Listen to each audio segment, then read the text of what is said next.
खुलुमबाय रायजोफोर दिनै मोनाबिलिनि खौरांफोरा जाबाय। गिबि खौराङाव दङ फिन आरोबाव उदालगुरिनि माजबादाव गिख्रंथाव बुथारनाय जाथाय। जाय जाथाया बर' समाजावनो जादों। गोबां समफोरावनो खास्रि बिस्रि बुथारनाय जाथायफोरखौ जों खोनानो मोनबाय थायो। जेराव इनायै गोबौ हाथियारजों गाग्लोबना बुथारनाय, माब्लाबा गावथारनाय, गावनि नखरनि सोमोन्दो गोनां सुबुंफोरखौनो गाग्लोबनाय जाथाय बायदि बायदि जाथाय जानायखौ जों सम सम खोनानो मोनबाय थायो। बेबायदिनो माजबादाव सासे 45 बोसोर बैसोनि बर' आइजोखौ गोदोना हाफ्लंनानै खास्रि बिस्रियै बुथारदों। गावनि फिसायानो बुथारदों होनना बे समाव मिथिनो मोन्दों। जाथाय खालामग्रा गुबै दायनिगिरिया जाथायखौ खालामखांनानै खारखुमानो नाजादोंब्लाबो माजबाद पुलिसा हमनो हाबाय। जाथायनि बागै दासिमबो रोखा जायाखै दि बे जाथाया माबोरै आरो मानो जानो मोनखो। बेराफारसेथिं फिसायखौ हमनानै दासान्दि माजबाद पुलिसा गोख्रोङै नायबिजिरनायखौ खालामगासिनो दं होनना मिथिनो मोननाय जादों। फिन आरोबाव आसामाव एभिक्सन खालामदों। दरं जिल्लायाव एभिक्सन खालामदों होनना बे समाव मिथिनो मोननाय जादों। जों मिथिगौ आसामाव आयेन बेरेखायै हा दखल खालामनानै थाग्रा मुसलमान एबा माइनरिटि सुबुंफोरखौ आरोबाव एभिक्सन खालामगोन होननानै गिबि मन्थ्रिया खोथा होखानाय बादियै बेबायदिनो कामरुप जिल्ला आरो दरं जिल्लायावबो खालामदों एभिक्सन। आरोबाव आसामाव एभिक्सन खालामनो थियारि खालामदों होनना आरोबाव मिथिनो मोनबावदों दि गिबि मन्थ्रि डक्टर हिमन्त बिश्व शर्माया फोरमायखानाय एबा खोथा होखानाय बादियै दाब दाब जायगायाव एभिक्सन खालामनायखौ जागायदों। बेबायदिनो आसामाव गोदान सोरखार दानाय लोगो लोगोनो आयेन बेरेखायै दखल खालामग्राफोरखौ थामहिनबा दखल खालामनानै थानाय गासैखौबो एभिक्सन खालामनाय जागोन होनना खोथा बुंदोंमोन। बेराफारसेथिं बे बिथिंखौ नोजोर बोनानै नायोब्ला फैबाय थानाय समफोराव बिटिसियावबो एभिक्सन खालामगोन नामा? बेबाराव बर' एबा ट्राइबेलफोराबो बारग'नाय नङा नामा? जेराव ट्राइबेलफोरखौबो एभिक्सन खालामगोन नामा? बेयो मोनसे गेदेर सोंथि जानानै फैदों। मख'जाथावदि बिटिसियावबो गोबां माइनरिटि सुबुंफोरा बर' जायगायाव एबा 6 सिडुल ओनसोलाव हा आवग्रिनानै दं। बिसोरखौ जुदि एभिक्सन खालामनाय जागायोब्ला बर' एबा ट्राइबेलफोराबो होखारजानो हागौ। बेराफारसेथिं बिटिसियाव माइनरिटि हारिनि सुबुंफोरखौ एभिक्सन खालामनांगौनि दाबिजों गोबां खेब बिटिसि सोरखार आरो बिटिसि हाग्रा बिफानखौ खावलायबोबाय थादों, आर'जलाइ गथायबोदों। बिटिसि हाग्रा बिफाननोबो एभिक्सन खालामनांगौनि थाखाय बड'लेण्ड जनजाति सुरक्षा मन्चनि आफादगिरि दावराव देख्रेब नार्जारिया गोबां खेब गारां दिखांबोबाय थादों। बेबादिनो बिटिसिनि ट्राइबेल बेल्ट एन्ड ब्लकनि 3,49,000 बिगा हायाव आयेन बेरेखायै दखल खालामनानै थानायफोरखौ होखारनांगौनि दाबिजों क'क्राझार जिल्ला बेंगिरिनि गेजेरजों आसामनि गिबि मन्थ्रि डक्टर हिमन्त बिश्व शर्मानिसिम गोसोखां बिलाइ गथायनायबो जानानै थांबाय।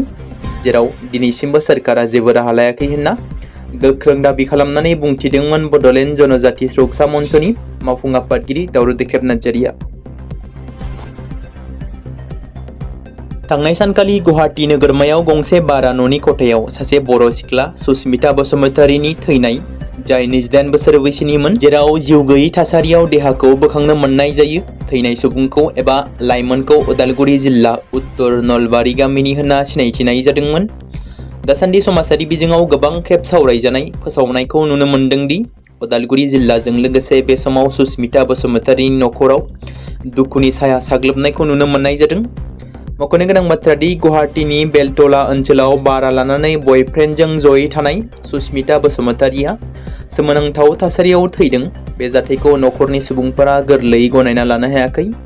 नखरनि सुबुंफोरा दाबि खालामदों दि बे जाथाया बुथारनाय आरो बेनि गुबै दायनिगिरिखौ हमनानै साजा होनो, फासिनि साजा होनो थाखाय दाबि खालामदों। नखरनि सोद्रोमाफोरनि बायदिब्ला सुस्मिताया अनिल आकाश प्रसाद मुंनि सासे लाइमोन सेंग्राजों जयै दंमोन। बे जाथायाव संदाननानै नायबिजिरनो थाखाय नखरनि सुबुंफोरा हाटीगाव पुलिस थानायाव एफआइआर थिसनबाय। बेराफारसेथिं दासान्दि पुलिसनि नायबिजिरनाय सोलिगासिनो दं होनना मिथिनो मोन्दों। दिनैनिफ्राय जागायगोन फुटबल फिफा वर्ल्ड काप 2026आ। बेखेवजेननाय गेलेनाया मेक्सिक'नि इस्टेडिय' एजटेकायाव जागोन। बेखेवजेननाय बादायनाया ग्रुप एनि मेक्सिक' आरो खोला आफ्रिकानि गेजेराव जागोन। बेखेवनाय हाबाफारियाव मुंदांखा पप मेथाइ खनगिरि शाकिराया दाय दाय मेथाइखौ खनगोन आरो बिथांजोआ बेखेवगोन।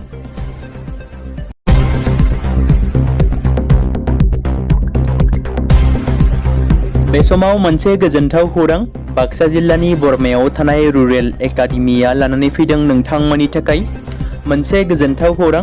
थांनाय SSLC आरो हायार सेकेन्डारिनि आनजादाव जाय फरायसा आरो फरायसुलिफोरा उथ्रिसारनो हायाखैमोन एबा फेल जादोंमोन, बेनि थाखाय रि-एग्जाम होफिननो गोसो गुदुं फरायसाफोरा थाबैनो बरमा सेकेन्ड गेटआव थानाय रुरेल एकाडेमियाव मुं थिसनफैनानै मेट्रिक आरो HS आनजादखौ होफिननो हागोन। बेनि अनगायैबो जाय फरायसाफोरा थांनाय मेट्रिक आरो HS आनजादाव नांगौ बादि जौखोन्दो एबा मार्क्स लानानै उथ्रिसारनो हायाखैमोन, बिथांमोनाबो बे रुरेल एकाडेमियाव एडमिशन खालामफैनानै मार्क्स इमप्रुभमेन्ट खालामनो हागोन। स्ट्रिम हिसाबै आर्टस, साइन्स आरो कमार्सनि गासैबो फरायसाफोरा रुरेल एकाडेमियाव एडमिशन खालामनो हागोन। बेनि थाखाय थाबैनो 8761903455 नङाब्ला 87203585 जानबुं नम्बराव जगाजग खालामहरनो हागोन।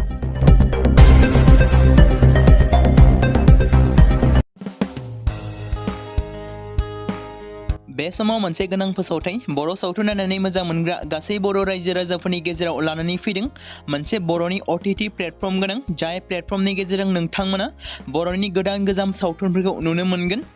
थांनाय माखासे बोसोर सिगां बर'नि गेजेराव लानानै फैनाय निउबो एप बायदिनो फिन आरोबाव लानानै फैदों बर' रायजो राजाफोरनि थाखाय।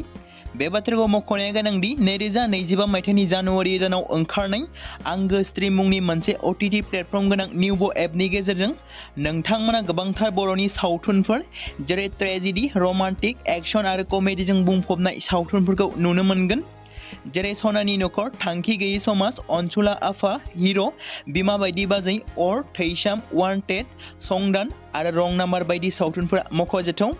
बेफोर सावथुनफोरखौ नायनो थाखाय नोंथांमोना गिबियावनो आंगो स्ट्रिम एपखौ गावनि मबाइलाव थानाय प्ले स्ट'रनिफ्राय डाउनल'ड खालामनानै लोगोसे इनस्टल खालामनानै गावनि मबाइल नाम्बारजों लगइन खालामनानै लाग्रोनांगोन।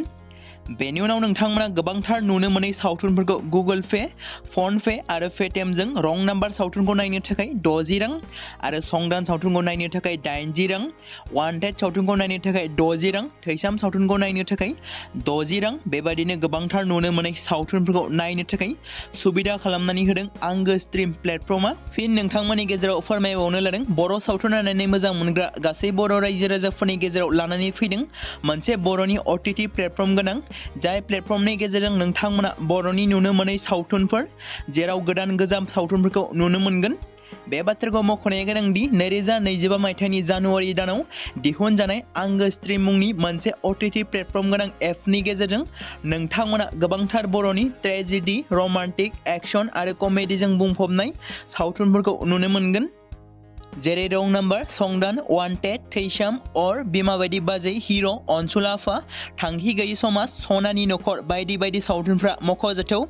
बेफोर सावथुनफोरखौ नायनो थाखाय नोंथांमोना गिबियावनो आंगो स्ट्रिम एपखौ गावनि मबाइलाव थाखानाय प्ले स्ट'रनिफ्राय इनस्टल खालामनानै गावनि मबाइल नाम्बारजों लगइन खालामखांनायनि उनाव नोंथांमोना गोबांथार नुनो मोनै सावथुनफोरखौ गुगोल पे, फन पे आरो पेटिएमजों रं नाम्बार सावथुनखौ नायनो थाखाय 60 रां, संदान सावथुनखौ नायनो थाखाय 80 रां, वान्टेड सावथुनखौ नायनो थाखाय 60 रां, थैसाम सावथुनखौ नायनो थाखाय 60 रां, बेफोरबायदिनो अर सावथुनखौ नायनो थाखाय 60 रां पे खालामनांगोन। बेबायदिनो गोबांथार नुनो मोनै बर' सावथुनफोरखौ नायनो थाखाय सुबिदा खालामनानै होदों आंगो स्ट्रिम प्लेटफर्मा। बे समाव मोनसे गोजोनथाव खौरां, BTC हालामनि रायजो राजाफोरनि थाखाय मोनसे गोनां फोसावथाय। क'क्राझार जिल्लानि सिङाव थानाय बड'लेण्ड एकाडेमि सिनियर सेकेन्डारि स्कुला लानानै फैदों गोजोनथाव खौरां। बड'लेण्ड एकाडेमि सिनियर सेकेन्डारि स्कुला 2026 आरो 2027 सोलोंथाइ बोसोरनि थाखाय लानानै फैदों नार्सारिनिफ्राय लानानै थाखो 9 सिम फरायसा आरो फरायसुलिफोरनि गुन गोनां सोलोंथाइनि थाखाय खम बेसेनावनो गोदानै मुं थिसननायनि खाबुखौ होगासिनो दं। मख'जाथावदि क'क्राझार जिल्लानि हल्टुगाव आउटपस्टआव थानाय क'क्राझार तिनिआलिनि बड'लेण्ड एकाडेमि सिनियर सेकेन्डारि स्कुला गुन गोनां सोलोंथाइ होनायजों लोगोसे थाखो 9 नि थाखाय इलेक्टिभ साबजेक्ट महरै मेथामेटिक्स, जिअ'ग्राफि, हिन्दी, हिस्टरि बायदि आयदाखौ लानो हागोन। मोजां सोलोंथाइ लानायनि अनगायैबो बड'लेण्ड एकाडेमि सिनियर सेकेन्डारि स्कुलाव उफ्रा सोलोंथाइ हिसाबै environment field study, English speaking course बायदिखौ लाफानानै सोलोंथाइ लानो हागोन। बेनि अनगायैबो गोजान लामा हान्थिनानै फरायग्रा फरायसा फरायसुलिफोरनि थाखाय आलादायै मोजां हस्टेलाव थानानै फरायनो हानायनि खाबुफोर होनाय जादों। बेनि थाखाय नोंथांमोना आबुङै मिथिबावनो थाखाय एबा थोंजोङै फोनांजाब खालामहर 9101 488 399 जानबुं नम्बराव।